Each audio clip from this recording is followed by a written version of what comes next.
बाबा साहब के ऊपर इस समय सियासी संग्राम छिड़ा हुआ है। गृह मंत्री अमित शाह जी ने 1.5 घंटे का भाषण दिया था। उस 1.5 घंटे के भाषण में से 10 सेकंड की क्लिप कांग्रेस ने काटी और उसको सोशल मीडिया में वायरल किया और यह कहा कि गृह मंत्री अमित शाह जी बाबा साहब अंबेडकर का अपमान कर रहे हैं। संसद में फिर आरोप प्रत्यारोप शुरू हो गया। उसके बाद तख्ती प्लेट लेके आ गए। खड़गे जी ने तो पूरे देश में आग लगाने की धमकी दे दिया। सब कुछ हो गया, लेकिन सवाल यह है कि कांग्रेस ने यह काम किया क्यों? मैं बार बार कहता हूं, बुआई करने के पहले जुताई की जाती है, निराई की जाती है, खरपतवार की सफाई की जाती है, उसके बाद बुआई की जाती है। हमने निराई, गुड़ाई, जुताई, खरपतवार की सफाई नहीं किया, इसीलिए यह हो रहा है कि भारत के गृह मंत्री का वीडियो, एक 10 सेकंड का वीडियो काट के उसको अलग कंटेस्ट में दिखाया जा रहा है और देश में नफरत की आग फैलाई जा रही है। कांग्रेस के पास बड़े वकीलों की फौज है, इसलिए कांग्रेस के लोग जब कुछ भी बात करते हैं तो पहले अपने वकीलों से चर्चा कर लेते हैं।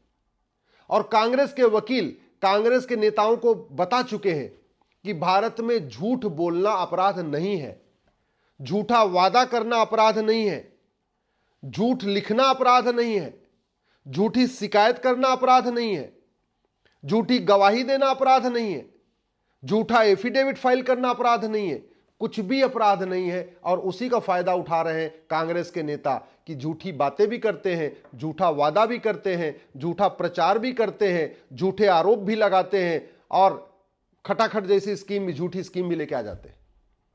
क्यों लाते हैं? क्योंकि हमने झूठ को गंभीर अपराध घोषित नहीं किया। हमने पुराने आईपीसी को बदला, नया भारतीय न्याय संहिता बनाया, लेकिन इसमें झूठ के लिए हमने एक भी चैप्टर नहीं रखा, झूठ को गंभीर अपराध घोषित नहीं किया। जबकि दुनिया के कई देशों में झूठ बोलने पे 10 से 20 साल की सजा होती है। और यह पहली बार नहीं हुआ है। अभी इलेक्शन के पहले प्रधानमंत्री मोदी जी का इन्होंने फर्जी वीडियो वायरल किया, गृह मंत्री अमित शाह जी का फर्जी वीडियो वायरल किया था, उत्तर प्रदेश के मुख्यमंत्री माननीय योगी जी का फर्जी वीडियो वायरल किया था, नड्डा जी का फर्जी वीडियो वायरल किया था, भागवत जी का फर्जी वीडियो वायरल किया था, बीजेपी के कई अलग अलग नेताओं का फर्जी वीडियो वायरल किया था। क्यों?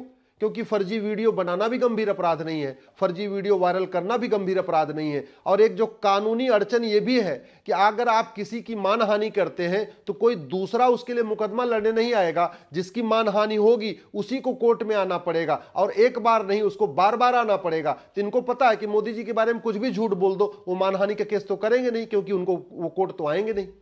गृह मंत्री के बारे में कुछ भी झूठ बोल दो, गृह मंत्री जी मानहानि का केस करेंगे नहीं, वो खुद कोर्ट में लड़ने तो आएंगे नहीं, क्योंकि जो मानहानि करता है वो उसको खुद ही कोर्ट में आना पड़ता, कोई उसके लिए कोई और मानहानि नहीं कर सकता।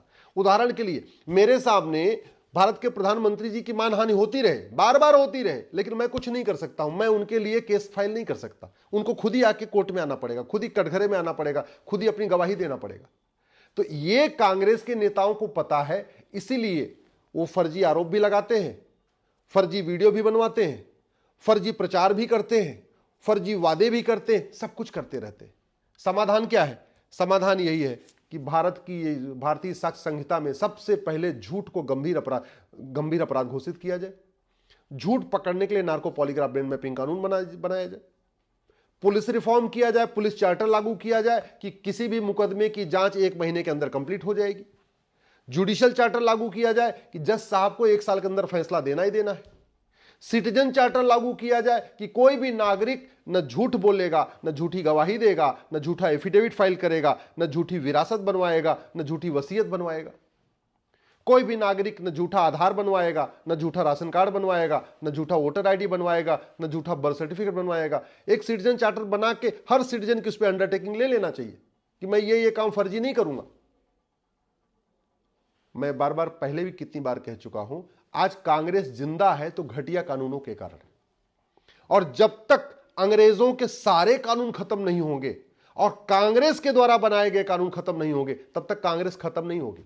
अगर हम कांग्रेस मुक्त भारत चाहते हैं, और बहुत जरूरी है कांग्रेस मुक्त भारत बनाना, तो सबसे पहले हमें पुलिस रिफॉर्म करना पड़ेगा, जुडिशियल रिफॉर्म करना पड़ेगा, एडमिनिस्ट्रेटिव रिफॉर्म करना पड़ेगा, इलेक्शन रिफॉर्म करना पड़ेगा, एजुकेशन रिफॉर्म करना पड़ेगा।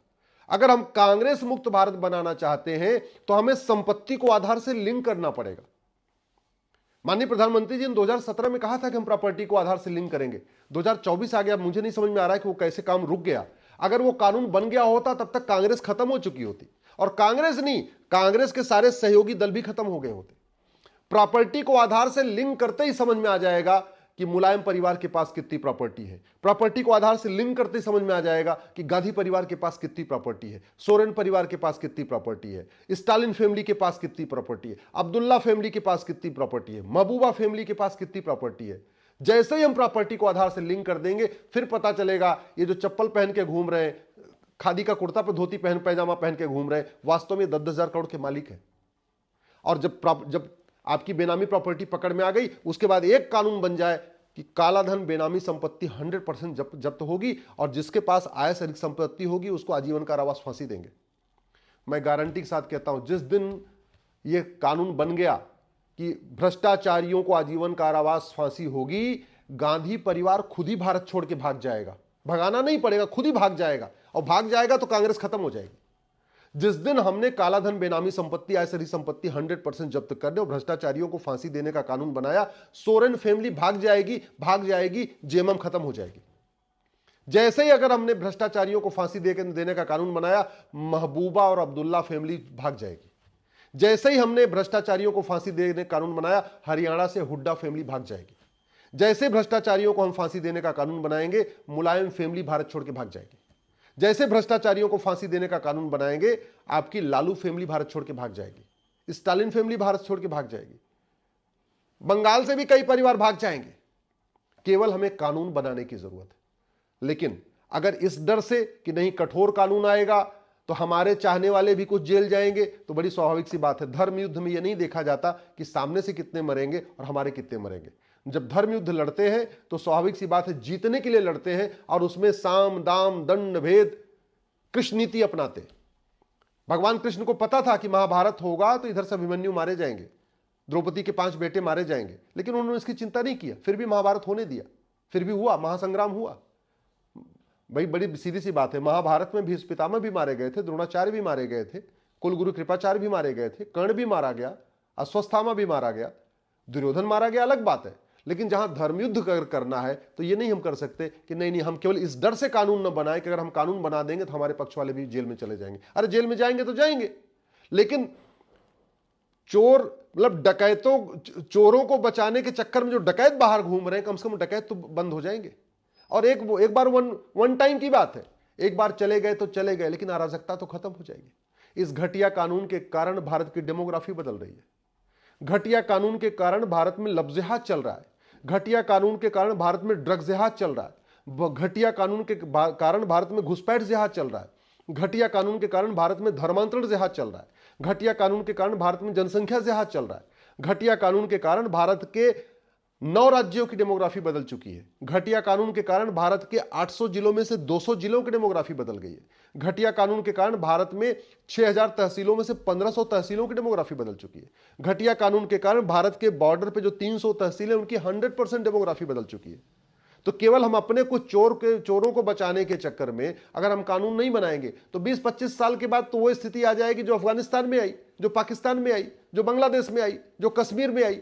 तो फिर फायदा क्या होगा? इसलिए मेरा माननीय प्रधानमंत्री से निवेदन है, आप कठोर कानून बनाइए भ्रष्टाचार के खिलाफ। भ्रष्टाचार तभी खत्म होगा जब भारत में जस्टिस विद इन ईयर लागू होगा, जस्टिस फॉर ऑल लागू होगा। सारे केसेस की सुनवाई फैसला 1 साल में आएगा। जब तक जस्टिस विद इन ईयर नहीं होगा तब तक भारत में भ्रष्टाचार खत्म नहीं होगा, और भ्रष्टाचार खत्म नहीं होगा तो कांग्रेस खत्म नहीं होगी। और जस्टिस विद इन ईयर तभी आएगा जब नार्को पॉलीग्राफ ब्रेन मैपिंग कानून बनेगा, हर जिले में झूठ पकड़ने के लिए एक लैब बनेगी, और फटाफट इनको ये जो गवाहों के बयान वाला सिस्टम खत्म होगा, तारीख पे तारीख वाला सिस्टम खत्म होगा, तब जस्टिस विद इन ईयर होगा, तब भ्रष्टाचार खत्म होगा। और भ्रष्टाचार खत्म होगा तो कांग्रेस और उसके सहयोगी दल भारत छोड़ के भाग जाएंगे, इसकी मैं गारंटी लेता हूं।